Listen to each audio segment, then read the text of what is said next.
बच्चों, पिछले वीडियो में मैंने आप सभी को छंद के भेद के बारे में बताया था कि छंद 3 प्रकार के होते हैं। पहला वर्णिक, दूसरा मात्रिक और तीसरा मुक्तक छंद। इसमें से जो दूसरा मात्रिक छंद है, जिसमें मात्राओं की गणना की जाती है और उसी का विशेष महत्व होता है, उस मात्रिक छंद के अंतर्गत दोहा, सोठा, चौपाई, रोला और कुंडलियाँ इत्यादि छंद आते हैं। ये सभी छंद परीक्षा की दृष्टि से अत्यंत महत्वपूर्ण है। इसलिए मैं आपको मात्रिक छंद के अंतर्गत आने वाले दोहा छंद के बारे में बताती हूँ। दोहा छंद, इसका लक्षण है कि यह छंद अर्ध सममात्रिक छंद है। इसमें 4 चरण होते हैं। पहले और तीसरे चरण में 13 मात्राएं होती हैं और सम चरणों में अर्थात दूसरे और चौथे चरण में 11 मात्राएं होती हैं।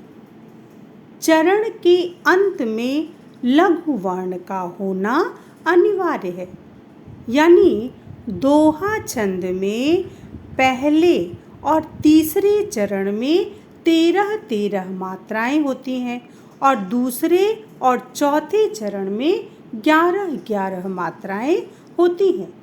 चरण के अंत में लघु वर्ण का होना अनिवार्य है।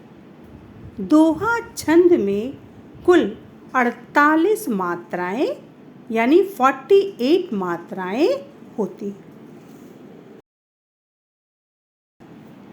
इस उदाहरण के द्वारा दोहा छंद का लक्षण और भी अधिक स्पष्ट हो सकेगा।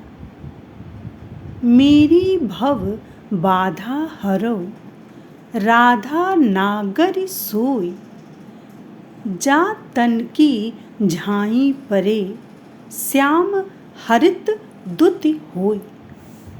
जैसा कि मैंने आप सभी को बताया था कि जो ह्रस्व वर्ण होते हैं, यानी सरल भाषा में कह दीजिए तो छोटा आ, छोटी ई, छोटा ऊ, ये लघु वर्ण माने जाते हैं और इनकी 1 मात्रा गिनी जाएगी। और जो दीर्घ आ, ई, ऊ, ए, ऐ, ओ, औ होते हैं, ये गुरु वर्ण हैं और इनकी 2 मात्रा गिनी जाती है। तो इस उदाहरण में देखिए, मैंने दोनों ही पंक्तियों में लघु और गुरु की मात्राओं को, चिन्ह को अंकित किया है। मेरी में क्या है? ए और दीर्घ ई है और ए और दीर्घ ई दोनों की 2 मात्रा गिनी जाएंगी। ये दोनों ही गुरु वर्ण हैं। भव में ह्रस्व अ है और व में भी ह्रस्व अ है। ये दोनों ही वर्ण लघु वर्ण हैं और इनकी 1 मात्रा गिनी जाएगी। इसी प्रकार बाधा, बा में दीर्घ अ है, ये गुरु वर्ण है।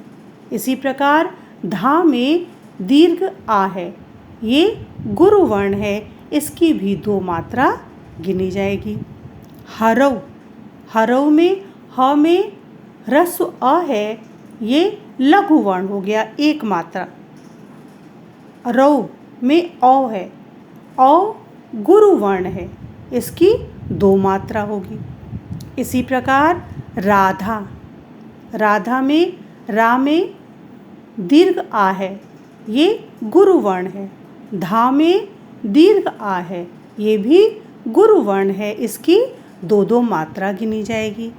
नागरी, नागरी में भी ना में जो आ है वो दीर्घ है, ये गुरु वर्ण हो गया, 2 मात्रा। ग में ह्रस्व अ है, ये लघु वर्ण है। और इसी प्रकार रि में छोटी ई है, यह ह्रस्व है, ये लघु वर्ण माना जाएगा और इसकी एक मात्रा गिनी जाएगी। इसी प्रकार सोई में ओ गुरु वर्ण है, इसकी दो मात्रा। ई ये लघु वर्ण है, इसकी एक मात्रा।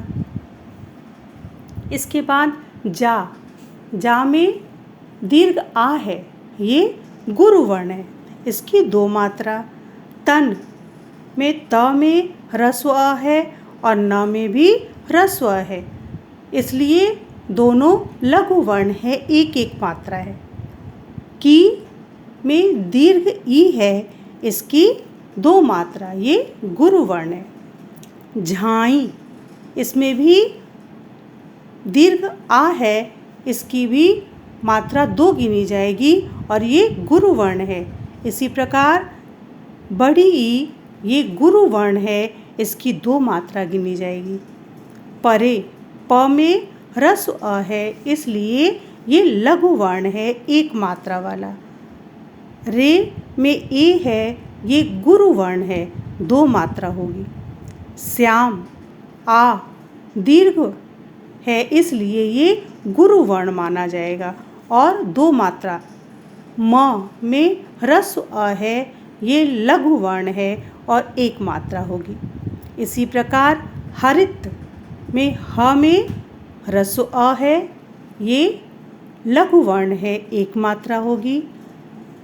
छोटी ई है, ह्रस्व ई है, ये लघु है और एक मात्रा इसकी भी होगी। त में ह्रस्व अ है, ये भी लघु वर्ण है, इसकी भी एक मात्रा होगी। इसी प्रकार द्युति में ह्रस्व ऊ है, जो कि लघु वर्ण है, एक मात्रा है। और ती में भी लघु वर्ण है, इसकी भी एक मात्रा होगी। होई ओ दीर्घ है, ये दो मात्रा वाला है और ये गुरु वर्ण है और ई में लघु यानी एक मात्रा लगेगी। और जब आप गिनेंगे तो आप देखेंगे कि पहले और तीसरे चरण में 13-13 मात्राएं आ रही हैं और दूसरे और चौथे चरण में 11-11 मात्राएं आ रही हैं। और यही दोहा छंद का लक्षण है कि पहले और तीसरे में 13-13 मात्राएं और दूसरे और चौथे में 11-11 मात्राएं होती हैं।